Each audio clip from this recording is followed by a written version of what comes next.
There we go. So let's talk about card breaks. And I don't know if you're joining in them in regards to when you're collecting your sports cards. Breaking, what that is just a kind of brief summary for those who are getting to sports cards or who've been out of the loop for a while or just interested. What the hell is sports card collecting and what are breaks? So instead of so what breaks are is this is it. It's technically supposed to save you a little bit of money. Instead of buying the whole box or hobby box of cards to open up. And so let's just say typically a hobby box or whatever the case may be, or even a retail mega box is approximately, let's just say $100. So when you buy into a break, typically you buy a team, you put a little bit of money in. So let's just say you put in $20 per team or even $10 per team. Let's just say, because there's 32 teams in the NFL. And so if you put in, 10, 20 bucks per team, you can see how much money a breaker can make. I mean, depending on the kind of wax or what kind of card box that they're doing, if it's hobby box, retail, whatever that case may be. So you're just buying into a spot just for that specific team of cards when they open a box versus paying the whole shebang for the whole box. There you guys go. Simple as that. That's what a card break is when you're buying into it. So now, there's a lot of people out there who goes, there's a lot of influencer out there says, you shouldn't buy into breaks. It's gambling. It's like, I go, yeah, motherfucker, sports cards is gambling when you open up the card. What the hell you guys think, man? You're putting money. Hopefully, you're going to pull a card that's worth of a decent value. It's technically gambling in a different sense, but it's gambling. So, hey, this is gambling channel. I love to gamble too. Now, like I said, do it within reason. Play within your lane. And that's how I always when it comes to betting and everything, and also sports cards. I mean, I don't spend a ridiculous amount of money on my sports cards, anything like that. And then on top of that, I don't really go into the hobby boxes and shit. If I'm gonna buy a specific card, I'll buy the specific card. I'm not gonna go and buy a expensive box just to open because number one, like I said, I can't afford it. So now a lot of people say, well, just buy that specific card. If you want, save your money. It's a fucking waste of money. You go buy all these boxes, or you're ripping wax, or you open up these cards and, these mega boxes, these hobby boxes, whatever, blaster boxes. You're just wasting your fucking money.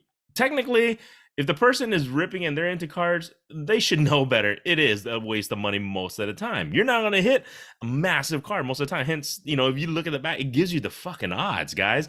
Look at the back of these boxes. It gives you the odds of you actually hit. It's like a lottery ticket. It's like when you go buy a scratch off tickets, guys. It tells you you're not going to win most of the time. Most of the people who buy those scratch off tickets, you have a majority of the time you're not going to win shit. It's the same thing with sports cards, guys. So that's the thing about buying into breaks.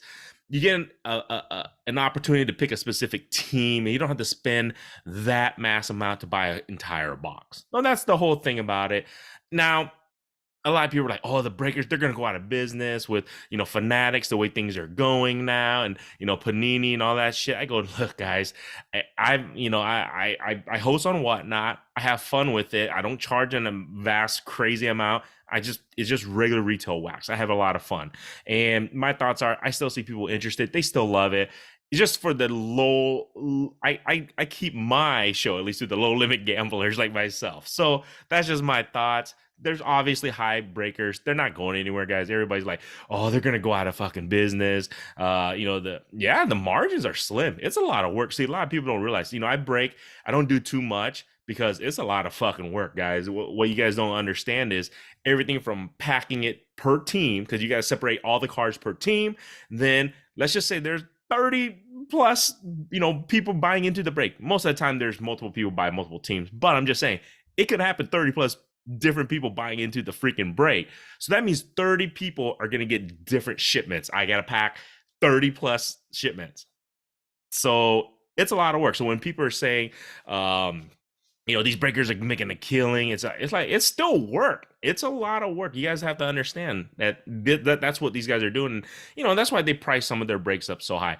I don't price my breaks up high because I want to get that shit filled and just have fun and rip and go and just be done with it. And that's just my thoughts. But I do recommend doing two breaks if you're just getting into the hobby or getting back into the hobby so you can build up specific teams, collections, things like that. I wouldn't buy into the big breaks if you're just getting in. and if what you can afford. That's the biggest thing too. So you see all these, streamers, they're showing all these freaking cards of, 101s. They're hitting massive.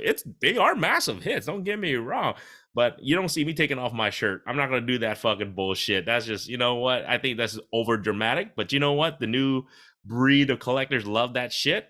Is what it is. They're going to market to that. Same thing with people who scream and to the top of the lungs, like, fangirls do. But like I just said, that's not my niche. But those guys are smart. They're playing to their niche. You know what I mean? So you can't hate on that, because they're playing. It's a business at the end of the day for them too, for these breakers. So I mean, I totally understand. I can't hate on it, but I don't fucking do that shit. I'm just saying it's annoying. So that's the thing. So if people get annoyed by certain breakers or anything, just don't tune in. This is as simple as that. Change the fucking channel. Doesn't hurt anybody. You know what I'm saying? So there you guys go. And then, like I said, try to buy into the small breaks if you've never done it before. Super fun. It's like I said, it's just a little bit of a hint of gambling into it. So that's part of sports cards, I feel like. And once in a while, you never know, you could hit a big pull, a big rip. So there you go. So I do recommend, if you getting into it, you want to build up your collection slowly, buy into the smaller breaks if you want. If you want to go buy, go to the store, whatever, and buy, or your local a card shop, whatever, go buy a box or two. I wouldn't, like I said, I wouldn't go splurge to the biggest thing, like, oh, here, you got to spend $500 on this hobby box, because most of the time you're not going to get $500 back. FYI, just to let you know, value wise. See, this is the thing too. People do understand, when you hit these massive cards, even in the breaks, even if you hit a nice massive card, it's only worth what somebody's paying for it. So not everybody's going to want to pay for it. Just because the one card, many people say it's valued at $300, let's just say, you're not going to get $300 some of the time, because you got to find a specific person that's going to pay $300 for that card. So there you guys go on that. And so check out the breaks. Super fun, guys. If you get into sports cards, I enjoy it. Like I said, have fucking fun with it. Because if you don't have fun with it, and you're really thinking this is I'm going to get a rich scheme, breaking is definitely not the way to go. Whether you're the breaker or joining in the break, that's not the way to go if you're thinking you're going to become a multi-millionaire doing that shit. So just letting you guys know on that end. But have fun with it, guys. It's a great hobby, and do what you want. Don't let other people influence whatever you guys are planning to do when it comes to card collecting. So, and drink a beer. Cheers, guys. Like this shit, subscribe.